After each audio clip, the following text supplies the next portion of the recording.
ഹരിശ്രീ ഗണപതയേ നമ. അവിഘ്നമസ്തു.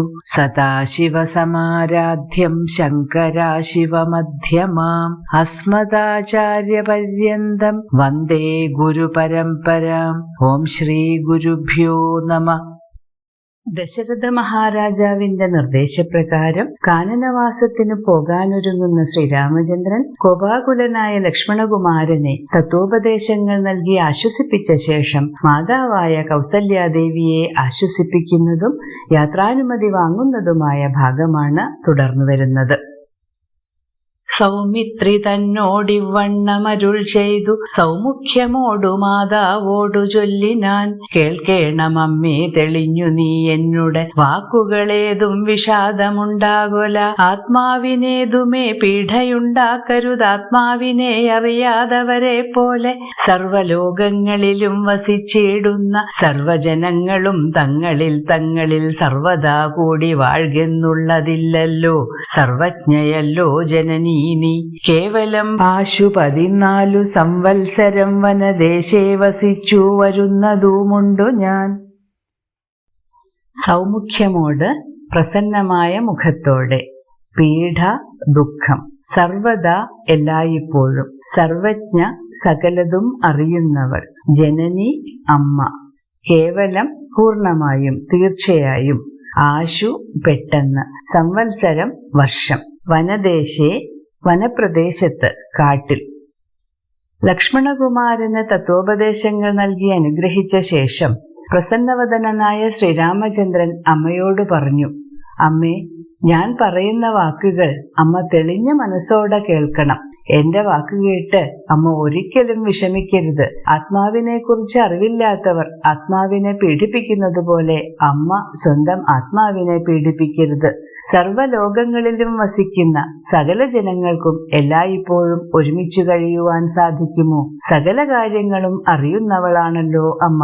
14 വർഷം വനദേശങ്ങളിൽ താമസിച്ച ശേഷം ഞാൻ വളരെ വേഗം തന്നെ മടങ്ങിയെത്തും. ദുഃഖങ്ങളെല്ലാം അകലെ കളഞ്ഞുടൻ ഉൾക്കനീവോടും അനുഗ്രഹിച്ചിടണം. അച്ഛനെന്തുള്ളിലൊന്നിച്ചയെന്നാൽ അതിങ്ങിച്ചയെന്നങ്ങുറച്ചിടണം. അമ്മയും ഭർതൃകർമാനുകരണമത്രേ പാതിവ്രത്യനിഷ്ഠാവധൂനാമെന്നു നിർണയം.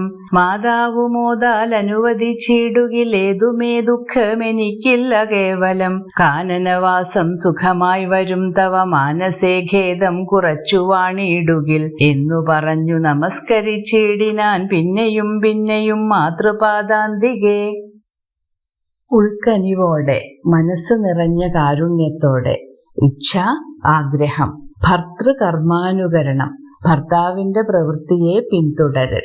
പാതിവ്രത്യനിഷ്ഠാവധൂനാം, പതിവ്രതകളായ വധുക്കൾക്ക്. മോതാൽ സന്തോഷത്തോടെ. തവ നിന്റെ. മാതൃപാദാന്തികെ, മാതാവിന്റെ കാൽക്കൽ. അമ്മ സകല ദുഃഖങ്ങളും അവസാനിപ്പിച്ച് നിറഞ്ഞ മനസ്സോടെ എന്നെ അനുഗ്രഹിച്ചയക്കണം. തുടർന്ന് ഉത്തമയായ ഭാര്യയ്ക്ക് ഭർത്താവിന്റെ നേർക്കുള്ള ചുമതലയെക്കുറിച്ചും ശ്രീരാമചന്ദ്രൻ അമ്മയായ കൗസല്യാദേവിയെ ഓർമ്മിപ്പിക്കുന്നു.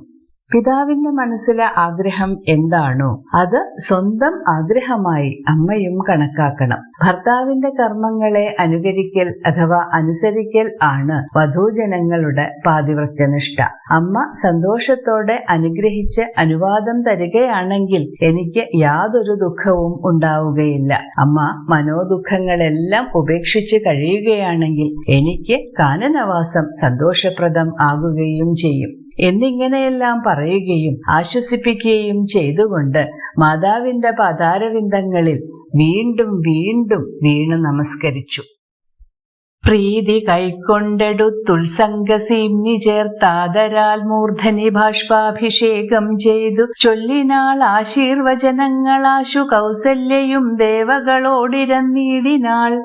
സൃഷ്ടികർത്താവേ വിരിഞ്ച പത്മാസന പുഷ്ടതയാബ്ധേ പുരുഷോത്തമാ ഹരേ മൃത്യുഞ്ജയ മഹാദേവ ഗൗരീപദേ വൃത്രാരി മുമ്പായ ദിക്പാലകന്മാരെ ദുർഗേ ഭഗവതി ദുഃഖവിനാശിനി സർഗസ്ഥിതിലയകാരിണി ചണ്ഡികേ എന്മകനാശു നടക്കുന്ന നേരവും കൽമഷം തീർന്നിരുന്നിടുന്ന നേരവും തന്മതി കെട്ടുറങ്ങിയിടുന്ന നേരവും സമ്മോദമാർന്നു രക്ഷിച്ചിടുവിൻ നിങ്ങൾ.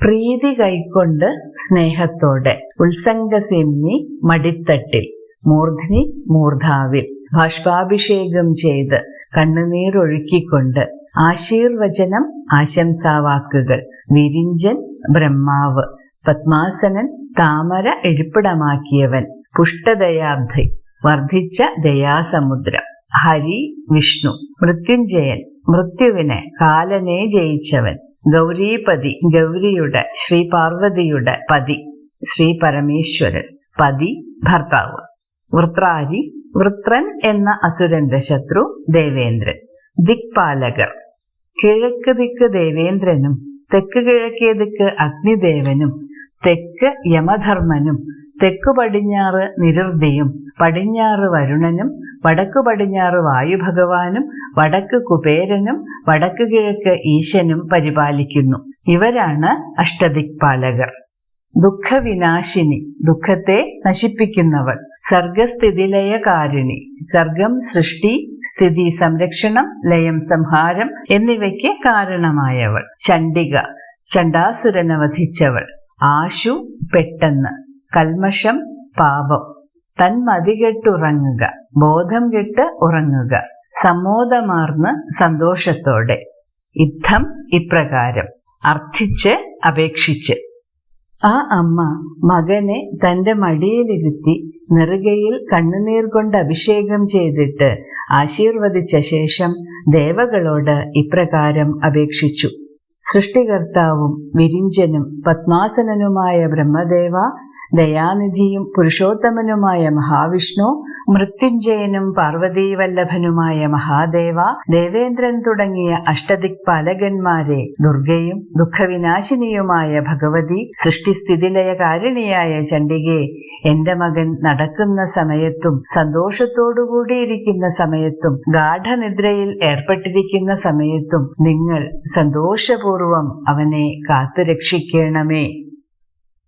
ഇത്തമർത്ഥിച്ചു തൻ പുത്രനാം രാമനെ ബദ്ധഭാഷ്പം ഗാഠഗാഠം പുണർന്നുടൻ ഈരേഴു സംവത്സരം കാനനെ വസിച്ചാരാൽ വരികെന്നനുവദിച്ചിടിനാൾ. തൽക്ഷണേ രാഘവം നത്വാ സഗദ്ഗദം ലക്ഷ്മണൻ താനും പറഞ്ഞാനനാകുലം. എന്നുള്ളിലുണ്ടായിരുന്നൊരു സംശയം നിന്നരുളപ്പാടു കേട്ടു തീർന്നു തുലോം. ത്വൽപാദ സേവാർത്ഥമായി നടിയനും ഇപ്പോൾ വഴിയെ വിടകൊള്ളുവനെന്നുമേ മോദാലതിൻ അനുവദിച്ചിടണം സീതാപദേ രാമചന്ദ്രാദയാനിധേ. പ്രാണങ്ങളെ കളഞ്ഞിടുവിനല്ലാകിലേണാംഗതുല്യവദനാ രഘുപതേ. എങ്കിൽ നീ പോന്നുകൊണ്ടാലുമെന്നാദരാൽ പങ്കജലോചനൻ താനും അരുൾ ചെയ്തു. ബദ്ധബാഷ്പം നിറകണ്ണുകളോടെ ഗാഠഗാഠം മുറുകെ അതിശക്തമായി ഉണർന്ന് ആലിംഗനം ചെയ്ത് 7 സംവത്സരം 14 വർഷം കാനനെ കാട്ടിൽ ആരാൽ സമീപത്ത് തൽക്ഷണെ ആ നിമിഷത്തിൽ രാഘവം രാഘവനെ ശ്രീരാമനെ നത്വാ നമിച്ചിട്ട് സഗദ്ഗദം ഇടറുന്ന തൊണ്ടയോടെ അനാകുലം ആകുലതയൊന്നുമില്ലാതെ സന്തോഷത്തോടെ അരുളപ്പാട് അരുളിയ വാക്കുകൾ പറഞ്ഞ വാക്കുകൾ തൽപാദ സേവാർത്ഥമായി അങ്ങയുടെ പാദശുശ്രൂഷ ചെയ്യുന്നതിനു വേണ്ടി മോദാൽ സന്തോഷപൂർവം സീതാപതി സീതാദേവിയുടെ ഭർത്താവ് ശ്രീരാമചന്ദ്രൻ. ദയാനിധി കാരുണ്യക്കടൽ. പ്രാണങ്ങൾ പഞ്ചപ്രാണങ്ങൾ. പ്രാണൻ ഉദാനൻ വ്യാനൻ സമാനൻ അപാനൻ എന്നിവയാണ് പഞ്ചപ്രാണങ്ങൾ. ലക്ഷ്മണകുമാരൻ പ്രാണങ്ങളെ കളഞ്ഞിടും എന്ന് പറയുന്നിടത്ത് പ്രാണൻ എന്നതിന് ജീവൻ എന്ന അർത്ഥം സ്വീകരിക്കാം. ഏണാംഗതുല്യവദനൻ ഏണാംഗന് തുല്യമായ വദനമുള്ളവൻ സുന്ദരൻ. ഏണാംഗൻ ചന്ദ്രൻ വദനം മുഖം. രഘുപതി രാഘവൻ ശ്രീരാമചന്ദ്രൻ. പങ്കജലോചനൻ താമര ഇതൾ പോലുള്ള കണ്ണുകളോടുകൂടിയവൻ. ഇപ്രകാരം ദേവകളോട് അപേക്ഷിച്ച് തന്റെ പുത്രനായ രാമകുമാരനെ കണ്ണുനീരഭിഷേകത്തോടെ മുറുകെ പുണർന്ന് 14 വർഷം കാനനവാസം അനുഷ്ഠിച്ച് തിരികെ വരിക എന്ന് കൗസല്യാദേവി അനുവാദം നൽകുന്നു. ഉടനെ തന്നെ ശ്രീരാമചന്ദ്രനെ നമസ്കരിച്ചിട്ട് തന്റെ മനസ്സിലെ ദുഃഖമെല്ലാം ഒതുക്കി ഇടറുന്ന തൊണ്ടയോടെ ലക്ഷ്മണകുമാരൻ ഇപ്രകാരം പറഞ്ഞു: അങ്ങയുടെ വാക്കുകൾ കേട്ടതോടെ എന്റെ മനസ്സിലുണ്ടായിരുന്ന സംശയമെല്ലാം നീങ്ങി. അങ്ങയുടെ പാദസേവ ചെയ്യുന്നതിനു വേണ്ടി ഞാനും അങ്ങ് പോകുന്ന വഴിയിലൂടെ അങ്ങയെ ഇപ്പോൾ മുതൽ അനുഗമിക്കുകയാണ്. സീതാപതിയും കാരുണ്യകടലുമായ ശ്രീരാമചന്ദ്ര, സന്തോഷപൂർവം അങ്ങതിനെനിക്ക് അനുവാദം നൽകണം. അതിന് അനുവദിക്കുന്നില്ലെങ്കിൽ ഞാൻ എന്റെ ജീവൻ തന്നെ ഉപേക്ഷിക്കും. അങ്ങനെയെങ്കിൽ നീ പോന്നാലും എന്ന് പങ്കജവിലോചനായ ശ്രീരാമചന്ദ്രനും പറഞ്ഞു. വൈദേഹി തന്നോടു യാത്ര ചൊല്ലിയിടുവാൻ മോദേന സീതാഗ്രഹം പുക്കരുളിനാൻ. ആഗതനായ ഭർത്താവിനെ കണ്ടവൾ വേഗേന സസ്മിതമുദ്ധാനവും ചെയ്തു. കാഞ്ചനപാത്രസ്ഥമായ തോയം കൊണ്ടു വാഞ്ചയാ തൃക്കാൽ കഴുകിച്ചു സാദരം. മന്ദാക്ഷം ഉൾക്കൊണ്ടു മന്ദസ്മിതം ചെയ്തു സുന്ദരി മന്ദമന്ദം പറഞ്ഞിടിനാൾ. വൈദേഹി വിദേഹരാജ്യപുത്രി സീത പുക്കരുളി പ്രവേശിച്ചു. ആഗതനായ വന്നുചേർന്ന സസ്മിതം പുഞ്ചിരിയോടെ ഉദ്ധാനം ചെയ്തു എഴുന്നേറ്റു. കാഞ്ചനപാത്രസ്ഥം സ്വർണപാത്രത്തിലുള്ള, കാഞ്ചനം സ്വർണം, തോയം വെള്ളം, വാഞ്ച ആഗ്രഹം, വാഞ്ചയാ ആഗ്രഹത്തോടെ, സാദരം ആദരവോടെ, മന്ദാക്ഷം ലജ്ജ, സസ്മിതം പുഞ്ചിരി. രാജകൊട്ടാരത്തിൽ നടന്നുകൊണ്ടിരിക്കുന്ന സംഭവ വികാസങ്ങൾ ഒന്നും തന്നെ സീതാദേവി അറിഞ്ഞിട്ടില്ല. ദേവിയെ കാര്യങ്ങൾ പറഞ്ഞു മനസ്സിലാക്കി യാത്രാനുമതി വാങ്ങുക എന്ന കർമ്മമാണ് ശ്രീരാമചന്ദ്രൻ ഇനി നിർവഹിക്കാനുള്ളത്. ശ്രീരാമചന്ദ്രൻ സീതാദേവിയോട് യാത്ര പറയുന്നതിനായി സന്തോഷപൂർവം ദേവിയുടെ കൊട്ടാരത്തിൽ പ്രവേശിച്ചു. ഭർത്താവ് വന്നു ചേർന്നത് കണ്ട് സീത പുഞ്ചിരിച്ചുകൊണ്ട് വേഗത്തിൽ എഴുന്നേറ്റ് സ്വർണപാത്രത്തിൽ ജലമെടുത്ത് ശ്രീരാമചന്ദ്രന്റെ പാദങ്ങൾ കഴുകി. ലജ്ജാപൂർവം മന്ദസ്മിതം പൊഴിച്ച് സുന്ദരിയായ ദേവി ഇപ്രകാരം പറഞ്ഞു: ആരൂമകമ്പടി കൂടാതെ ശ്രീപാദചാരേണ വന്നതുമെന്തു കൃപാനിധേ. വാരണവീരനെങ്ങു മമ വല്ലഭ ഗൗരാതപത്രവും താലവൃന്ദാദിയും ചാമരദ്വന്ദ്വവും വാദ്യഘോഷങ്ങളും ചാമീകരാഭരണാദ്യാലങ്കാരവും സാമന്തഭൂപാലരെയും പിരിഞ്ഞതി രോമാഞ്ചമോടെഴുന്നള്ളിയതെന്തയ്യോ. ഇത്തം വിദേഹാത്മജ വചനം കേട്ടു പൃഥ്വീപതിസുതൻ താനു മരുൾ ചെയ്തു.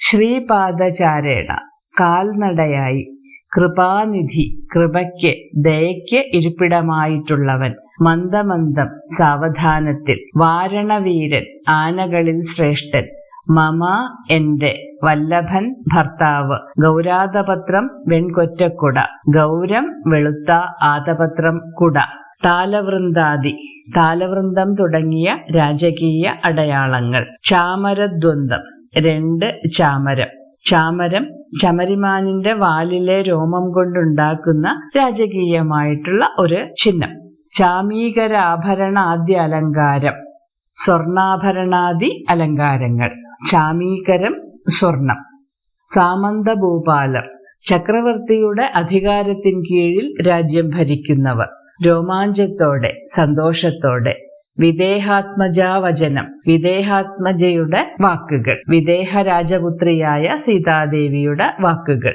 പൃഥ്വീപതിസുതൻ രാജാവിന്റെ മകൻ ശ്രീരാമചന്ദ്രൻ, പൃഥ്വീപതി രാജാവ്. ആരുടെയും അകമ്പടിയില്ലാതെ കാൽനടയായി ഇവിടേക്ക് എഴുന്നള്ളാൻ അല്ലയോ കൃപാനിധേ, എന്താണ് കാരണം? മമ വല്ലഭ, എന്റെ ഭർത്താവേ, വാരണവീരൻ എവിടെ? വെൺകൊറ്റക്കുടയും താലവൃന്ദവും വ്യഞ്ചാമരവും വാദ്യഘോഷങ്ങളും സ്വർണാഭരണാദി അലങ്കാരങ്ങളും സാമന്ത രാജാക്കന്മാരും ഇല്ലാതെ അങ്ങ് സന്തോഷത്തോടെ ഇവിടേക്ക് വന്നതിന് കാരണം എന്താണ്? സീതാദേവിയുടെ ഇത്തരത്തിലുള്ള വാക്കുകൾ കേട്ട് ശ്രീരാമചന്ദ്രൻ ഇപ്രകാരം മറുപടി പറഞ്ഞു: തന്നിതു ദണ്ഡകാരണ്യ രാജ്യം മമ പുണ്യം വരുത്തുവാൻ താതനറികടോ. ഞാനതു പാലിപ്പതിന്നാശു പോകുന്നു മാനസേ ഖേദമിളച്ചു വാണിടുക. മാതാവു കൗസല്യ തന്നെയും ശുശ്രൂഷ ചെയ്തു സുഖേന വസിക്ക നീ വല്ലഭേ. ഭർതൃവാക്യം കേട്ടു ജാനകിയും രാമഭദ്രനോടിത്തമാഹന്ത ചൊല്ലിയിടിനാൾ. ദണ്ഡകാരണ്യ രാജ്യം, ദണ്ഡകവനമാകുന്ന രാജ്യം. മമ എനിക്ക്, ആശു പെട്ടെന്ന്, ഖേദം സങ്കടം, ഖേദമിളച്ച് സങ്കടം കൂടാതെ, വല്ലഭ ഭാര്യ, ഭർതൃവാക്യം ഭർത്താവിന്റെ വാക്കുകൾ, ആഹന്ത അത്ഭുതവും സങ്കടവും പ്രകടിപ്പിക്കാൻ ഉപയോഗിക്കുന്ന ഒരു ശബ്ദം. സീതാദേവിയുടെ വാക്കുകൾക്ക് മറുപടിയായി ശ്രീരാമചന്ദ്രൻ ഇപ്രകാരം പറയുന്നു. എന്റെ ജീവിതം പുണ്യമാക്കുന്നതിന്, അഥവാ എന്റെ ജീവിതം, എന്റെ ജന്മം പവിത്രമാക്കുന്നതിന് വേണ്ടി എനിക്ക് ദണ്ഡകവനമാണ് പിതാവ് തരുന്നത്. അത് പരിപാലിക്കുന്നതിന് വേണ്ടി ഞാൻ ഉടനെ പോവുകയാണ്. മനസ്സിലെ ദുഃഖത്തെയെല്ലാം ഇല്ലാതാക്കി നീ ഇവിടെ കഴിയുക. അല്ലയോ വല്ലഭേ, കൗസല്യാമാതാവിനെ ശുശ്രൂഷിച്ചുകൊണ്ട് നീ ഇവിടെ സുഖത്തോടെ കഴിഞ്ഞുകൂടുക. ഭർത്താവിന്റെ വാക്കുകൾ കേട്ട ജാനകി രാമഭദ്രനോട് ഇങ്ങനെ പറഞ്ഞു. രാത്രിയിൽ കൂടെ പിരിഞ്ഞാൽ പുറത്തോളം ആസ്തയുണ്ടല്ലോ ഭവാനെ പിതാവിനും. എന്നിരിക്കെ വനരാജ്യം തരുവതിന്നു തോന്നിയിടുവാൻ എന്തൊരു കാരണം. മന്നവൻ താനല്ലയോ കൗതുകത്തോടും ഇന്നലെ രാജ്യാഭിഷേകമാരംഭിച്ചു. സത്യമോ ചൊല്ലു ഭർത്താവേ വിരവൊടു വൃത്താന്തമെത്രയും ചിത്രമോർത്താലിതം എന്നതു കേട്ടരുൾ ചെയ്തു രഘുവരൻ. പൊറാതോളം സഹിക്കാൻ കഴിയാത്ത വിധം, പൊറുക്കുക സഹിക്കുക, ആസ്ഥ താൽപര്യം ഇഷ്ടം, മന്നവൻ രാജാവ് ദശരഥൻ, വിരവൊട് വേഗത്തിൽ, വൃത്താന്തം വാർത്ത, ചിത്രം അദ്ഭുതം, ഇതം ഇത്. രാത്രികാലങ്ങളിൽ പോലും അങ്ങയെ പിരിയുന്ന ദുഃഖം സഹിക്കാൻ കഴിയാത്ത ആളാണല്ലോ പിതാവ്. അത്രയ്ക്ക് സ്നേഹമുള്ള ആ പിതാവ് അങ്ങയ്ക്ക് വനരാജ്യം തരാനുള്ള കാരണം എന്താണ്? രാജാവ് തന്നെയല്ലേ ഇന്നലെ അതിയായ സന്തോഷത്തോടെ അങ്ങയെ യുവരാജാവായി അഭിഷേകം ചെയ്യുന്നതിന് വേണ്ടുന്ന ഒരുക്കങ്ങളെല്ലാം ആരംഭിച്ചത്. അല്ലയോ ഭർത്താവേ, അങ്ങ് പറയുന്നത് സത്യമാണോ? ആലോചിച്ചു നോക്കുമ്പോൾ ഈ കാര്യങ്ങൾ അത്യത്ഭുതകരമായി തന്നെ തോന്നുന്നു. തന്വീകുല മൗലി മാലികേ കേൾക്ക നീ മന്നവൻ കേകേയ പുത്രിയാമമ്മയ്ക്കു മുന്നമേ 2 വരം കൊടുത്തിടിനാൻ. വിണ്ണവർ നാട്ടിൽ സുരാസുര യുദ്ധത്തിനന്യൂന വിക്രമം കൈക്കൊണ്ടുപോയ നാൾ. ഒന്നു ഭരതനെ വാഴിക്ക എന്നതും എന്നെ വനത്തിനയക്കെന്നു മറ്റതും. സത്യവിരോധം വരുമെന്നു തന്നുടെ ചിത്തെ നിരൂപിച്ചു പേടിച്ചു താതനും. മാതാവിനാശു വരവും കൊടുത്തിതു താതൻ. അതുകൊണ്ടു ഞാൻ ഇന്നു പോകുന്നു. ദണ്ഡകാരണ്യേ 14 വത്സരം ദണ്ഡമൊഴിഞ്ഞു വസിച്ചു വരുവൻ ഞാൻ. നീയതിന്നേതും മുടക്കം പറകൊല്ല മയ്യൽ കളഞ്ഞു മാതാവുമായി വാഴുക നീ. തന്വീകുല മൗലി മാലിക, തന്വീകുലത്തിന് ശിരാലങ്കാരമായിട്ടുള്ളവൾ. തന്വീകുലം സ്ത്രീവംശം. വിണ്ണവർ നാട് സ്വർഗലോകം. വിണ്ണവർ ദേവന്മാർ. സുരാസുര യുദ്ധം ദേവാസുര യുദ്ധം. അന്യൂന വിക്രമം ഒട്ടും കുറവില്ലാത്ത പരാക്രമം, വലിയ പരാക്രമം. സത്യവിരോധം സത്യലംഘനം. ചിത്തേ മനസ്സിൽ, നിരൂപിച്ച് ചിന്തിച്ച്, ദണ്ഡമൊഴിഞ്ഞ് ദുഃഖമില്ലാതെ, മയ്യൽ ദുഃഖം. സീതാദേവിയുടെ വാക്കുകൾക്ക് ശ്രീരാമചന്ദ്രൻ ഇപ്രകാരം മറുപടി പറഞ്ഞു. അല്ലയോ സുന്ദരി രത്നമേ, നീ എന്റെ വാക്കുകൾ കേൾക്കൂ. ദേവലോകത്ത് ദേവാസുര യുദ്ധത്തിൽ വലിയ പരാക്രമം കാണിച്ച ദിവസം പിതാവ് കൈകേയി മാതാവിന് 2 വരം കൊടുത്തിരുന്നു. അതിലൊന്ന് ഭരതനെ യുവരാജാവായി വാഴിക്കണമെന്നും മറ്റത് എന്നെ വനത്തിലേക്ക് അയക്കണം എന്നതുമാണ്. സത്യവിരോധം അഥവാ സത്യഭ്രംശം വരുമോ എന്ന് ചിന്തിച്ച് ഭയന്ന പിതാവ് അമ്മയ്ക്ക് ആ വരങ്ങൾ കൊടുത്തു. അതുകൊണ്ട് ഞാൻ ഇന്ന് ദണ്ഡകവനത്തിലേക്ക് പോകുന്നു. അവിടെ 14 വർഷം സങ്കടമൊന്നുമില്ലാതെ കഴിഞ്ഞ ശേഷം ഞാൻ തിരികെ വരും. അതിന് നീ ഒരു തടസ്സവും പറയരുത്. അതുവരെ യാതൊരു വിധത്തിലുള്ള ദുഃഖവും കൂടാതെ നീ അമ്മയോടൊന്നിച്ച് ഇവിടെ കഴിയുക. ശ്രീരാമചന്ദ്രന്റെ ഈ വാക്കുകൾക്കുള്ള സീതാദേവിയുടെ മറുപടിയും തുടർന്നുള്ള സംഭവ വികാസങ്ങളും അടുത്ത ഭാഗത്തു നോക്കാം. ശ്രീരാമചന്ദ്രായ നമഃ.